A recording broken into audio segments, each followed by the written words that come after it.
যুক্তরাষ্ট্র, চীন বা ভারত নয়, জনগণই নির্ধারণ করবে বাংলাদেশের ভবিষ্যৎ, বললেন মির্জা ফখরুল। জনগণকে নিয়ে চাঁদাবাজদের রুখে দেওয়ার হুঁশিয়ারি জামায়াতের।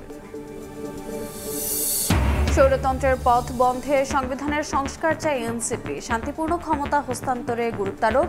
জন আকাঙ্ক্ষায় জাতীয় সনদ তৈরির কাজ করছে ঐকমত্য কমিশন।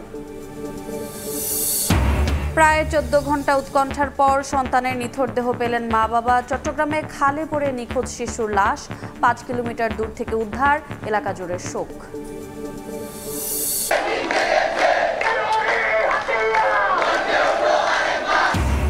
দাবি আদায়ের রাইজ ইন রেড কর্মসূচি নিয়ে রাজপথে কারিগরি শিক্ষার্থীরা। কাল মহাসমাবেশের ডাক। যোগ্যতার ভিত্তিতে মূল্যায়ন চান বুয়েট ছাত্রছাত্রীরা। এবং বাড়ছে ব্রডব্যান্ড ইন্টারনেটের গতি। 500 টাকায় 5-এর পরিবর্তে মিলবে 10 MBPS। ভবিষ্যতে শাটডাউন ঠেকাতে বন্ধ হবে সব আইনি ফাঁকফোকর।